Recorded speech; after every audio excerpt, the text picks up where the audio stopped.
So we're well into 2025, the snow is starting to melt, the political world is on fire, and the real estate market? Well, let's look into it.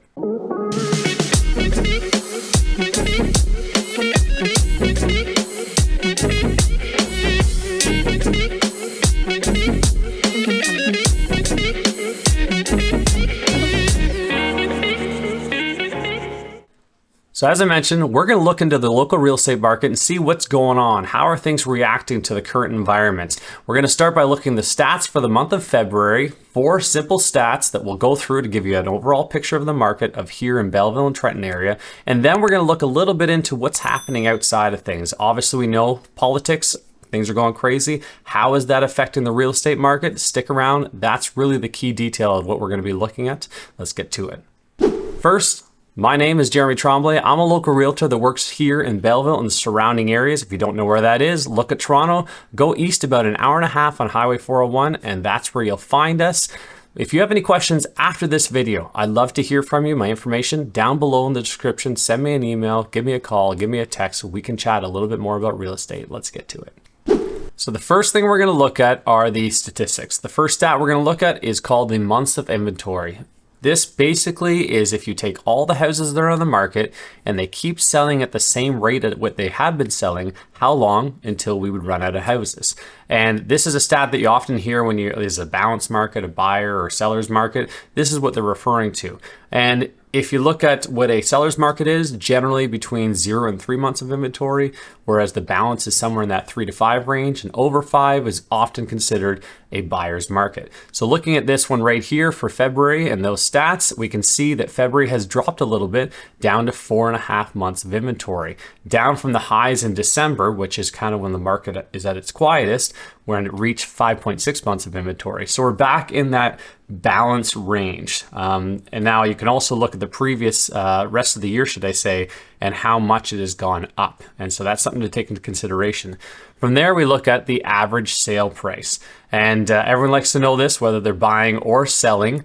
And for this area, the average sale price, as you can see, from August of 24 has slowly been going down. It was over 550,000, and then it just slowly declined right into January 25. And now February, we've had a little bit of a tip up. So essentially, we were at 510,000 for last month, and we're at 530,000 for this month for all housing types. Then we move on to the number of sales. So this really indicative of how much things are moving, how much activity there really is in the market. And generally in Canadian real estate, because of the seasons and such, real estate is quite active in the spring. During the summer, everyone on vacation, not as active. And then once you get to the fall, it starts to pick up again. And then once again, winter, it drops down because it's cold and everyone's celebrating the holidays. And so it's sticking with that. December was quite low, only 54 sales in total for this area. Then it picked up to 67 the following month. And then for February, we're up to 75 sales. So early in the year, we're seeing that steady uptick in terms of the overall number of sales. And then we've got days on market. So this one's really good to know, especially if you're going to be listing your property, kind of to set your expectations.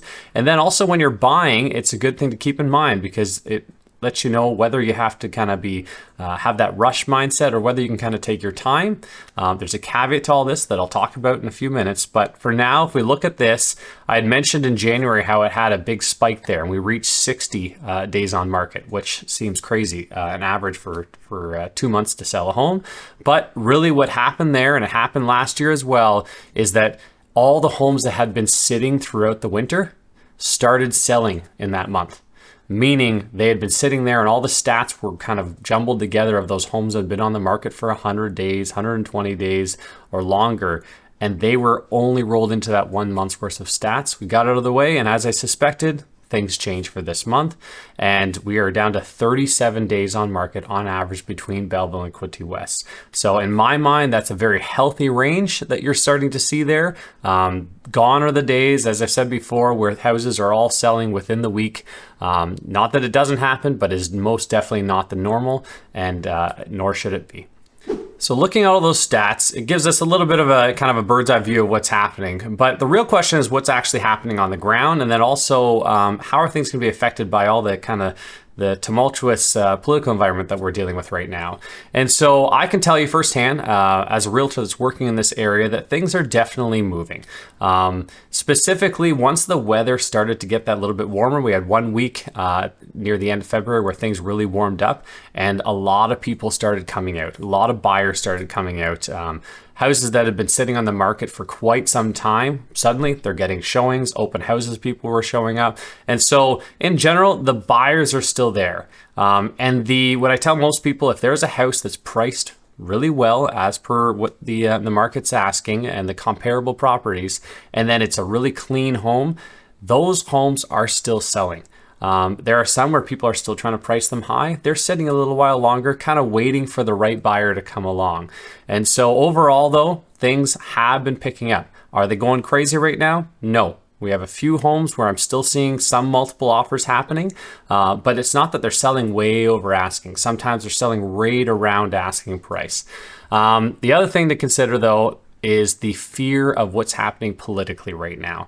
That is very real. When I have conversations with people all the time, they ask me what is happening with the real estate market, and they're generally thinking, and the conversation comes around to, well, what about tariffs? What about interest rates? What about inflation? These are very real fears that people have, and fear drives a market. And so from what I'm seeing, there are people still sitting back because they're not sure what is going to happen next. And the threat of tariffs, and then the tariffs being taken away, and then the tariffs coming again. We're recording this at the beginning of March, and within days, it could be completely different. There could be an agreement amongst all the countries and no tariffs. So no one really knows where things are going, and that is definitely kind of bringing people back to a little bit of a pause in the real estate market. And so if there is an agreement there on the tariff front, and we don't have any long-term tariffs, then I can see the real estate market continuing to go along. They'll keep the interest rates probably where they are right now. You can get a fixed rates kind of in the low 4 percentage points. And that's where it's healthy, in my opinion. If we start getting tariffs, well, then the economy, whole different story. All the predictions that we might have kind of go out the door, because at that point, the entire sector, specifically where they put the tariffs in those different sectors, they're going to be hurt and hit pretty hard. And that will have an effect on jobs, the overall economy, and that always trickles down into housing. And so no one really knows. If you ask anybody and they give you a concrete answer on what's going to happen next, well, they're probably just making it up. But from what I'm seeing right now, things are kind of ticking along steadily. If you are looking to purchase, people are being a little bit more cautious, but at the same time, if everything lines up, everything makes sense, they've sold another home or whatever the case may be, the right house comes along, people aren't hesitant to get in right now. If you're looking to sell your home, you just have to be aware that there are some buyers that are sitting back. But as I've been saying the last number of months, you need to price your house properly. You can shoot for the stars and try and get the most money possible. It's likely to sit there for quite some time. But if you make it competitive and you have a good product and a nice home, there are buyers that are out there. Lastly, interest rates. That's one thing that we don't really know. We never know what's going to happen, and they'll likely be reacting to what happens in the economy. But as of right now, interest rates are looking pretty good. The variable rate has been coming down, and even the fixed rate has come down a little bit more, making things more affordable. So anyways, hopefully that gives you an idea of what is happening here in the early days of 2025. If you have any other questions, like I said, my name, Jeremy Tremblay. You can reach out anytime. My information is down in the description. Also, I'd really appreciate it if you could hit the thumbs up for this video. And if you want to learn more about this area, check out my channel. I've got all kinds of videos talking about the different parts and the different little pockets around the Belleville and surrounding areas. You'll definitely learn a lot from that. Until next time.